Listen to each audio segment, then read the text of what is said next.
are you? Jai Swaminarayan to all of you and welcome to my channel Biology by Siddharth Sir. Audio Jungle.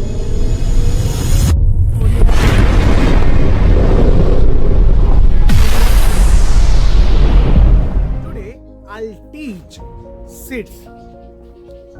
Normally seeds is the last product of flower or tree. Seed के अंदर बात करें तो वो normally fruit के अंदर आया हुआ होता है.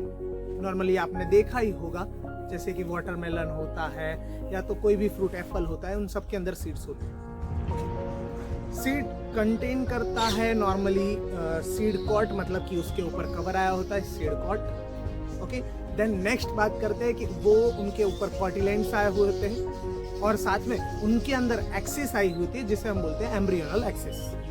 ओके, सीड दो टाइप की है, albuminous and non albuminous. Non albuminous मतलब उनके अंदर अल्ब्यूमिन नहीं आया होता, अल्ब्यूमिनस मतलब कि उनके अंदर अल्ब्यूमिन आया हो. ओके, इनके अंदर सबसे पहले हम बात करते हैं नॉन अल्ब्यूमिनस की. तो नॉन अल्ब्यूमिनस के अंदर बात करें तो उनके अंदर एंडोस्पर्म यूज हो जाता है. बराबर, लास्ट लेक्चर में हमने एंडोस्पर्म जब समझा था तब हमने बात की थी कि दो टाइप के सीड होते हैं. एक के अंदर एंडोस्पर्म यूज हो जाता है, दूसरे के अंदर एंडोस्पर्म कंटिन्यूस रहता है, पैरासिस्ट रहता है.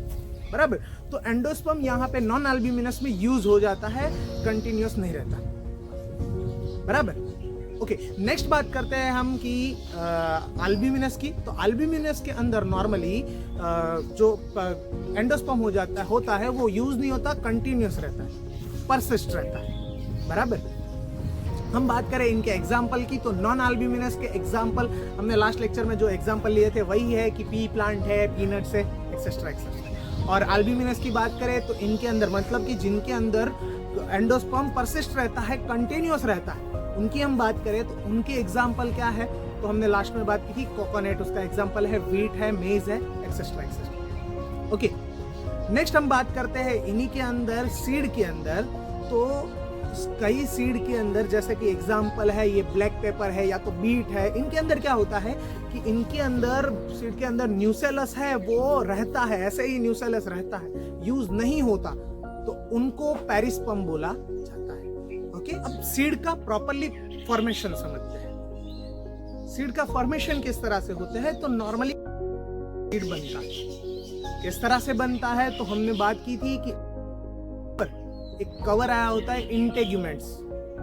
ओके, वो इंटेग्यूमेंट्स कन्वर्ट होता है यहाँ पे सीड कॉर्ड के अंदर, मतलब कि सीड कॉर्ड बनता है. हमने बात की थी कि उनके अंदर माइक्रोपाइली होती है. वो माइक्रोपाइली जो होल था जिनके ऊपर इंटेग्यूमेंट्स नहीं आया हुआ होता, वो जो होल है वो ऐसा के वैसा ही रहेगा, माइक्रोपाइली वैसी की वैसी ही रहेगी.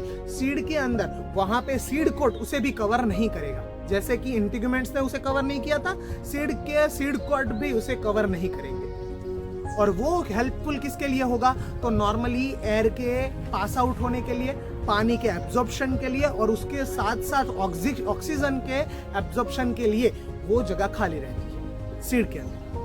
ओके, नॉर्मली सीड का एम्ब्रियो का जब डेवलपमेंट होता है सीड के अंदर तो वो स्टार्टिंग प्रोसेस में वो डॉर्मेंसी में होता है, मतलब कि हमारी लैंग्वेज में बोले तो नॉर्मली सीड सो जाता है, डॉर्मेंसी में हो. लेकिन जब उसे प्रॉपर फेवरेबल कंडीशन मिलेगी तब वो ग्रो करेगा. नॉर्मली आप सीड को ग्रो करने के लिए लैंड के अंदर डालोगे तो वो डायरेक्ट ग्रो नहीं हो जाएगा, उसे फेवरेबल कंडीशन मिलेगी, आफ्टर देन वो ग्रो होगा.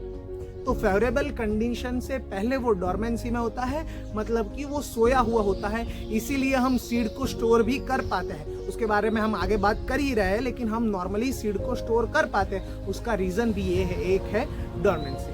नॉर्मली क्या होता है कि जो ये सीड है वो एग्जैक्टली जो ओव्यूल्स हमने बात की थी कि ओवरी के पिस्टिल के अंदर नीचे वाला पोर्शन ओवरी के अंदर ओव्यूल्स आया है, वो ओव्यूल्स पूरा का पूरा ओव्यूल्स सीड के अंदर कन्वर्ट होता है और उसके अंदर एम्ब्रियो आया होता है. उसकी प्रोसेस हमने समझी. उनके अंदर ये ओव्यूल्स नॉर्मली सीड के अंदर कन्वर्ट होगा. उसके साथ साथ एक दूसरी प्रोसेस भी होगी कि जो ओवरी है वो ओवरी पूरी कन्वर्ट होगी फ्रूट के अंदर, और ओवरी की जो वॉल है वो वॉल कन्वर्ट होगी फ्लावर वॉल के अंदर, सॉरी फ्रूट वॉल के अंदर. बराबर, जिसे हम बोलेंगे पेरिकार्प. ओके, नॉर्मली क्या होता है कि ये ओवरी है, वो जब फ्रूट के अंदर कन्वर्ट हो रही है तब उसके साथ साथ फ्लावर के जो एक्स्ट्रा पार्ट्स जो उनके साथ ज्वाइंट है वो सारे पार्ट्स निकल जाते हैं और फॉल हो जाते हैं। लेकिन कई बार क्या होता है कि वो यूज भी होते हैं। अगर नॉर्मली सिर्फ ओवरी ही पूरा फ्रूट बना रही है, सिर्फ ओवरी फ्रूट बना रही है, देन उसे बोला जाएगा ट्रू फ्रूट्स।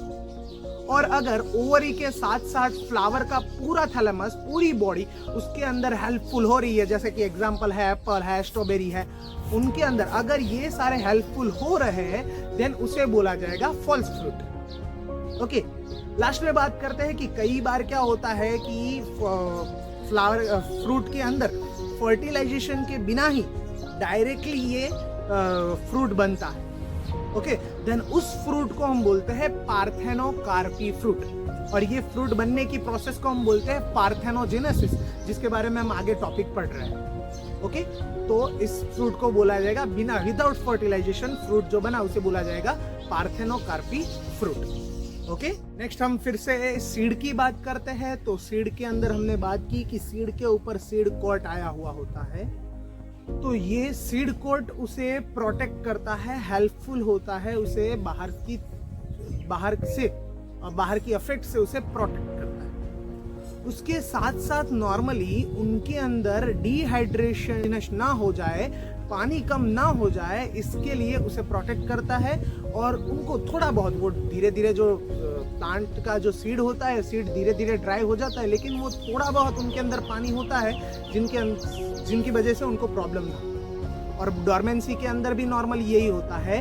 ये जो सीड कोट है उससे क्या हेल्प होगी कि जो सनलाइट है वो जब तक सीड को नहीं मिलेगी तब तक वो उसे प्रोटेक्ट करता रहता है। जब तक उसका जर्मिनेशन ना हो जाए तब तक सीड को हेल्पफुल होगा, सीड को कवर करता रहेगा और सीड को प्रोटेक्ट करता रहेगा। और सीड कोट की वजह से ही और साथ साथ में डॉर्मेंसी की वजह से सीड ऐसा ही रहता है। हम डॉर्मेंसी की बात करें तो डॉर्मेंसी की हेल्प से, सीड कोट की हेल्प से सीड नॉर्मली कई सालों तक ऐसे ही रह सकते हैं। कई साल मतलब 100 ईयर से भी ज्यादा। अभी एक लास्ट 4-5 साल पहले ही एक हमें सीड मिला था, उसको हमने जर्मिनेट किया और वो जर्मिनेट हुआ भी। ल्यूपाइंस आर्किटेक्ट्स करके एक सीड है, वो 10,000 ईयर से डॉर्मेंसी में था और हमने जब उसे जर्मिनेट किया तो वो जर्मिनेट हुआ। एक डेट प्लम का एक सीड था, वो 2000 सालों से डॉर्मेंसी में था, हमने उसे ग्रो किया, वो ग्रो हुआ। तो ये सारे अलग अलग टाइप के एग्जाम्पल है, आपको वर्ल्ड में अलग अलग टाइप के लाखों एग्जाम्पल उसके आपको मिल जाएंगे, जिनके अंदर वो कई सालों तक डॉर्मेंसी में है। आफ्टर देन उसे जर्मिनेट करेंगे, वो जर्मिनेट हो जाएगा, ग्रो करेगा। क्यों? तो वो डॉर्मेंसी में था, उसे सीड कोट उसे हेल्पफुल हो रहा था उसके कवर के लिए। ओके, तो ये पूरा सीड का पूरा स्ट्रक्चर हुआ और सीड इस तरह से नॉर्मली जर्मिनेट होता है, इस तरह से उसका फॉर्मेशन होता है और प्रॉपरली सीड हमें हेल्पफुल होते हैं नए प्लांट को ग्रो करने के।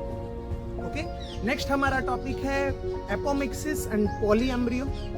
एपोमिक्सिस की बात करें तो हमने आगे ही बात की कि without fertilisation formation of fruit, it's called a parthenocarpy fruit, मतलब parthenogenesis, it's called a apomixis. Apomixis भी बोल सकते हैं हम उसे, पार्थेनोजेनेसिस भी बोल सकते हैं। विदाउट फर्टिलाइजेशन उसके अंदर फ्रूट बनेगा। ओके, देन ये हमारे लिए बहुत ही हेल्पफुल है और इससे हम हाइब्रिड वेराइटीज भी बना सकते हैं अलग अलग टाइप की। लेकिन इसके लिए अभी कई टाइप का फाइंडिंग चल रहा है, साइंटिस्ट इसे ढूंढ रहे हैं, क्योंकि इसके अंदर प्रॉब्लम एक ही है कि हाइब्रिड सीड को हमें एवरी ईयर ग्रो करना पड़ता है। वो हमें नॉर्मली प्लांट के अंदर से नहीं मिलता, बिकॉज द रीजन कि उनके अंदर फर्टिलाइजेशन के बिना ही फ्रूट बनता है। इसलिए हमें एवरी ईयर उसको ग्रो करवाना पड़ता है और वो नॉर्मली फार्मर को कॉस्टली पड़ेगा ही ना, क्योंकि हर साल एवरी ईयर उसे ग्रो करवाना पड़ेगा, तो वो कॉस्टली होगा ही। ओके, इसलिए एपोमिक्सिस, या तो हम बात करें कि ये पार्थेनोजेनेसिस, जिससे हमें पार्थेनोकार्पिक फ्रूट मिलता है, वो हमारे लिए हेल्पफुल है लेकिन अभी कॉस्टली है। ओके, नेक्स्ट बात करते हैं पॉलीएम्ब्रियो की। तो उनके अंदर क्या होता है, नॉर्मली जो ओवरी होती है, ओवरी के अंदर एम्ब्रियो सैक होती है, एम्ब्रियो सैक के आसपास का जो न्यूसेलस होता है वहां पे न्यूक्लियर सेल होते हैं। वो न्यूक्लियर सेल नॉर्मली डिवाइडेशन होता है और कंटिन्यूसली उनका डिवाइडेशन होगा, मतलब बहुत ज्यादा सेल होंगे और उन सेल में से कोई थोड़े बहुत सेल अंदर की तरफ एम्ब्रियो शेक के अंदर की तरफ आएंगे और एम्ब्रियो बन जाएगी, बराबर। और ऐसे कई टाइप के अलग अलग एम्ब्रियो एक ही सीड के अंदर होंगे।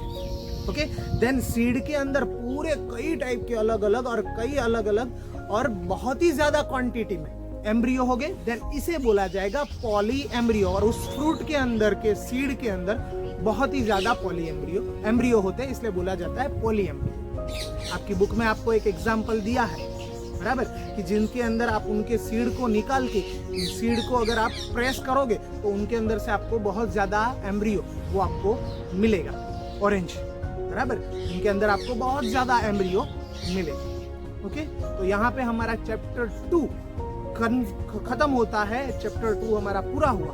अब हम नेक्स्ट चैप्टर 3 की तरफ जाएंगे, जो चैप्टर एग्जैक्टली हमारे ऊपर है, ह्यूमन बॉडी का जो रिप्रोडक्शन है उसके ऊपर है। तो हम नेक्स्ट लेक्चर से चैप्टर 3 पढ़ेंगे। Okay, thank you.